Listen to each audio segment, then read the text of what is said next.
Hey Dulcimer players, let's look at Camptown races today.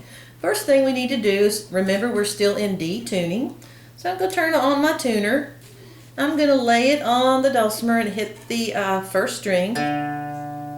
See if it's in tune. That should be a D. Second string should be an A. Okay, my A's a little bit sharp, so if things are sharp you loosen them just a little.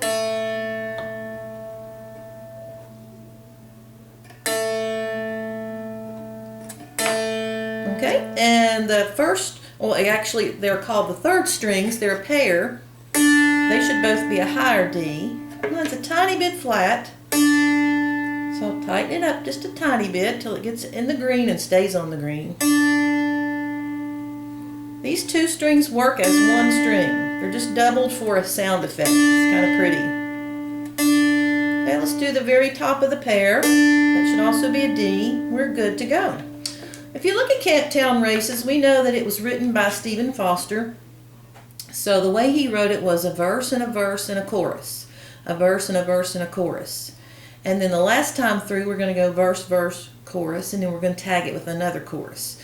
So I think it's the only one of our old-time string band songs that doesn't go part 1, part 2, part 2 exactly. So all that means that you play the first part twice and the chorus once until the last time through. Let's learn the rhythm part first. We know that a D chord, I'm strumming here again at the bottom. I always strum towards the bottom of the dulcimer and I strum away from me. And you play all the strings if you're doing rhythm. We know a D chord is open. That means you don't use any fingers. So I'm just going to put my thumb down and get it ready. The only other chord in here, it looks like in the verse, is an A. An A, you can do different ways, but I choose to use my index and my middle. And we're in fret number 1 again. We have one finger down on the paired strings on the first fret, and it's not really on the fret ever, it's always just right behind it, snuggled up to it.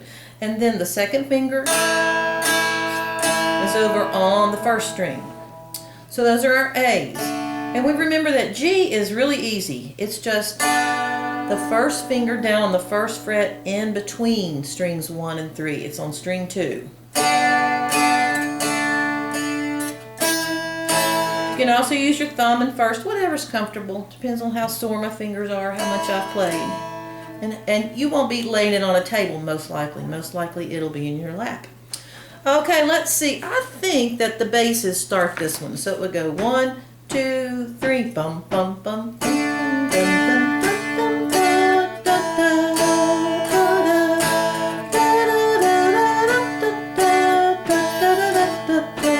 Rest.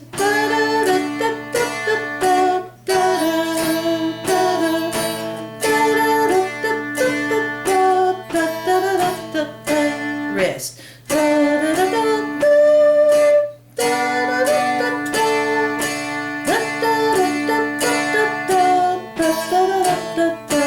Then you would start the whole song over. So that's about all there is to it. If you want to learn the lead, you'll see 4, 4, 2, 4, 5, 4, 2, rest. Those are little fast notes. You can just play single notes if you want to.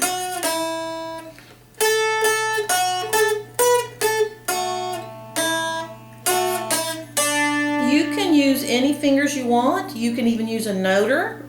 Down the line we're going to use noters are fun. They're just a little piece of wood you slide back and forth. So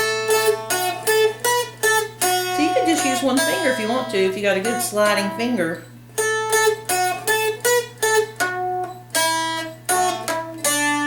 You can also play all of them.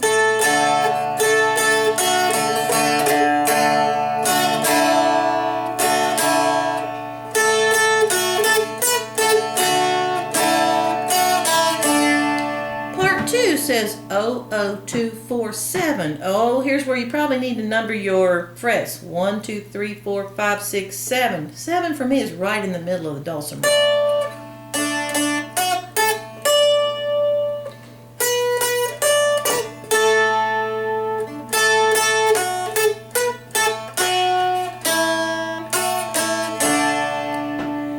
I think that, you know, if you were in a Dulcimer group, one of you would play lead,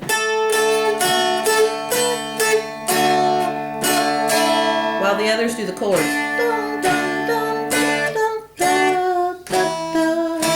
I think that would be fun. Okay, that's Camptown Races.